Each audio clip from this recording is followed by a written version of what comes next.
Então vamos ver qual é a resposta correta. A resposta é a alternativa C, conjunção. Conjunção não é um tipo de intertextualidade. Como nós vamos ver, conjunção é um elemento coesivo, um elemento de articulação do texto. Continuando, vamos ver a coesão referencial, vamos ver agora o uso do artigo definido e do artigo indefinido, né? Que são dois elementos também muito importantes na coesão referencial. No uso de artigo, o definido tem a função de retomar um termo já enunciado, enquanto o indefinido geralmente introduz um termo novo. Então aí nós temos elementos importantes, né, de acordo com a intenção de quem escreve aquele texto. O exemplo A, encontrei a carta sobre a mesa. Então, se eu disser ou escrever isso, encontrei a carta sobre a mesa, esse A vai já definir a carta. Então, pressupõe-se que se trata de uma carta que já foi referida anteriormente, né? Eu já estou definindo aquela carta. E o exemplo B, uma carta foi deixada sobre a mesa. Uma introduz o termo carta, ou seja, o termo está sendo apresentado no texto. Então aí, uma carta, né? Então, uma carta foi deixada sobre a mesa. Então, se eu disser, uma carta foi deixada sobre a mesa, depois eu tenho que dizer, encontrei a carta, né? Então, aí ela já foi citada, então nós temos aí um elemento que já retoma. Então, o definido sempre retoma algo que já foi dito anteriormente. Quando, né, um outro tipo também de coesão referencial, que é a ambiguidade, né? Quando um elemento refere-se a dois antecedentes distintos, pode provocar uma ambiguidade, né? Então, algum elemento de retomada aí do texto e que vai causar uma confusão de entendimento. Por exemplo, isso é muito comum com o pronome possessivo.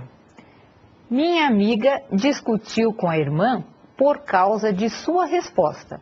Veja, esse sua vai, né, se referir a quem? Da amiga ou da irmã? Então, aí vai causar um problema de ambiguidade, né? Uma dupla interpretação que muitas vezes pode ser sanada apenas pelo contexto em que aquilo for dito ou aquilo que for escrito, né? Então, muitas vezes essa dúvida pode ser minimizada pelo próprio contexto. Um outro tipo de ambiguidade também é muito comum pelo pronome relativo. Ela convidou o irmão do namorado que chegou atrasado para a festa, né? Esse que está se referindo ao irmão ou ao namorado? Então, também aí dá uma dupla interpretação. Então, muitas vezes, a ambiguidade pode dar essa dupla interpretação e causar confusões, né? Muitas vezes aí, né, numa empresa, por exemplo, pode dar confusão na vida cotidiana, na vida também, né, do dia a dia das pessoas, pode causar alguma confusão. Então, é preciso ter cuidado com esses elementos ambíguos, principalmente quando nós escrevemos, né? Quando nós falamos, a própria situação, né, nós podemos corrigir aquilo no momento, mas na escrita, isso é mais perigoso, né, de acontecer e pode causar uma série aí de mal entendidos também. E nós temos um outro tipo de coesão referencial, que são os hipônimos e hiperônimos. Então, vamos ver o que são esses dois elementos. É uma relação, a relação de hipônimo e hiperônimo corresponde à relação de contém está contido. O que significa isso? Hiperônimo é sempre algo mais amplo, né? E dentro dele vai haver hipônimos, né? Então, temos essa relação. Por exemplo, né, o cachorro, em relação a mamífero, ele é um hipônimo, ele está num conjunto maior de mamíferos. Então, esse conjunto mais abrangente é o hiperônimo e aquele mais específico é o hipônimo, né? Então, a gente pensa, canário, né, ele é um hipônimo em relação a aves. Aves é o hipônimo em relação a um conjunto maior, que é o conjunto de animais, né? Então, um sempre em relação ao outro, né? Uma relação aí hierárquica, em que um é mais abrangente do que o outro, né? Um é mais amplo e um menos amplo. Então, em uma frase, por exemplo, eu posso retomar um elemento, né, um hipônimo, por exemplo, com um hiperônimo.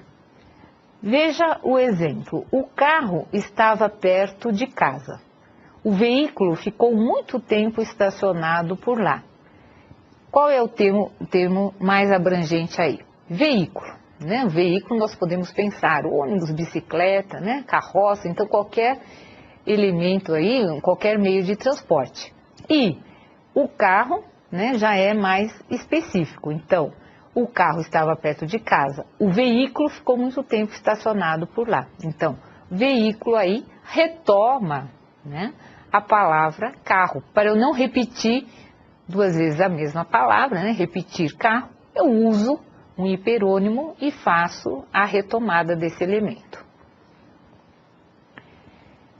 Coesão agora por conexão, né? Nós vimos exemplos até aqui de coesão referencial, né? Quando nós substituímos um elemento por um outro elemento, um hiperônimo, um pronome, né? E essa é a referencial.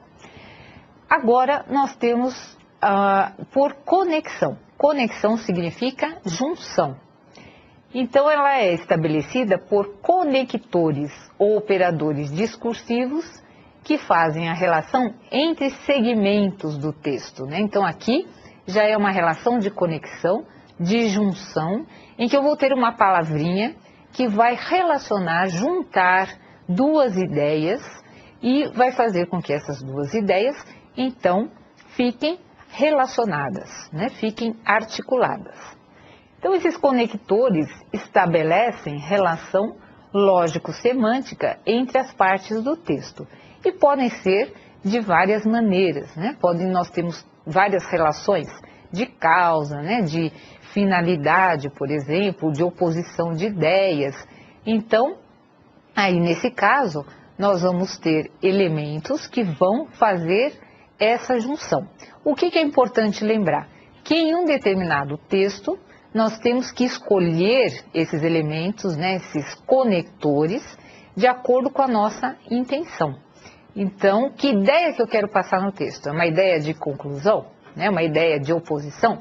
É muito comum, por exemplo, colocar um conector, que é o onde, né, colocar o onde no lugar de qualquer coisa no texto, né? Então, coloca no lugar de porquê, no lugar de mas, no lugar de entretanto, e o onde só é um conector que relaciona-se a lugar. Por exemplo, né, a sala onde estamos.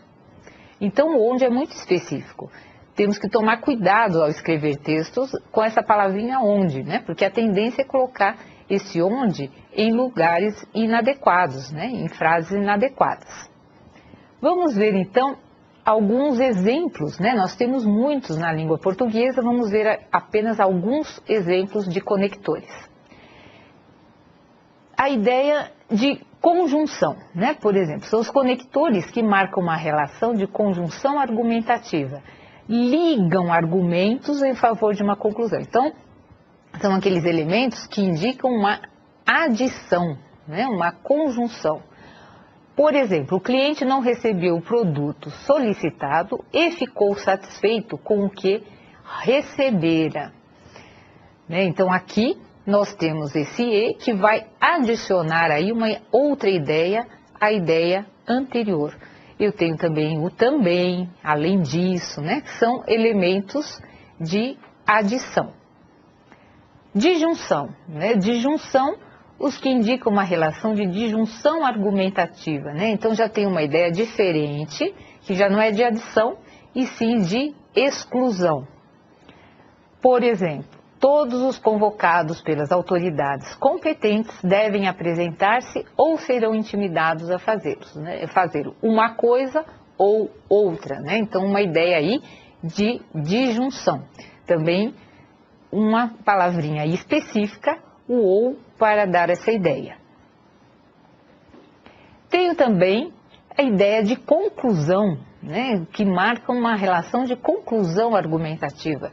Esses conectores conclusivos são muito utilizados, por exemplo, ao final, né, as conclusões de textos de trabalhos acadêmicos, por exemplo, né, final, né, de redação, final de parágrafo. Então eu coloco esses elementos. Por exemplo, ele foi classificado o melhor corredor, recebera, pois, o maior prêmio. Né? Então aí, pois, há uma ideia de conclusão. Eu tenho, portanto, né, portanto, assim, dessa forma, enfim, são elementos todos conclusivos. Contrajunção são os que marcam uma relação de oposição argumentativa, né? Muito importante isso em um texto, né? Essa ideia de oposição. Exemplo, o governo abriu financiamento de casas à classe média, porém, há uma grande parte da população sem casa própria. Então, eu não posso, essa contrajunção é uma oposição à ideia anterior, eu não posso iniciar no texto, né? Coloco o título, porém, começo assim. Né? Por quê? Porque, porém, não é enfeite, né? Uma vez eu perguntei a um aluno, né? O que você colocou esse porém no texto? Porque ficou mais bonito, assim, né? Não é uma questão de estética, é uma questão de função. Se não tiver ideia de oposição, eu não posso colocar esse elemento no texto. Ideia, agora, um outro tipo, né, que é de justaposição, os que se especificam a ordem de assuntos no texto, por exemplo. Então, já são elementos que não vão propriamente articular uma frase a outra, mas eles vão fazer algum tipo de relação de justaposição. Nós temos, né, um exemplo aqui. Primeiramente, devo declarar que aceito a proposta. Né? Então, nesse caso, é um advérbio que vai especificar a ordem no texto. Né? Eu vou colocar em primeiro lugar, né? Primeiramente, em segundo lugar. Então, são elementos que vão organizando o meu texto. Veja o 2 agora. Os que introduzem um dado tema ou servem para mudar o assunto na conversação. Por exemplo, devemos nos unir para uma decisão acertada. Por falar nisso, estamos todos no mesmo barco. Né? Então, esse por falar nisso, né, ele vai juntar aí, né? Ele vai mostrar aí, introduzir, né, ou mudar um assunto, às vezes. Mudando de assunto, né? Quando eu digo isso, eu estou já fazendo uma justaposição, um tipo de articulação, já para mostrar o que vem em seguida. Outros elementos importantes, além da coerência, né, e além da coesão, são os elementos aqui de clareza e concisão. Né? Um texto tem que ser claro e tem que ser conciso. Então, a clareza e a concisão compreendem duas qualidades primordiais de um texto bem elaborado.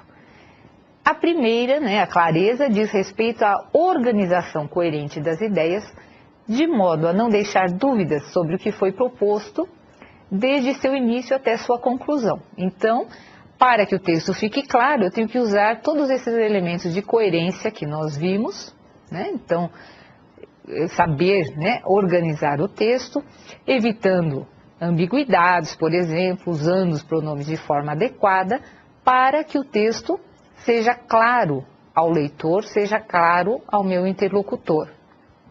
E a concisão está associada à não prolixidade, né? Um texto prolixo é aquele texto longo demais e que se perde nas suas ideias, com ideias repetitivas, né? Ideias redundantes.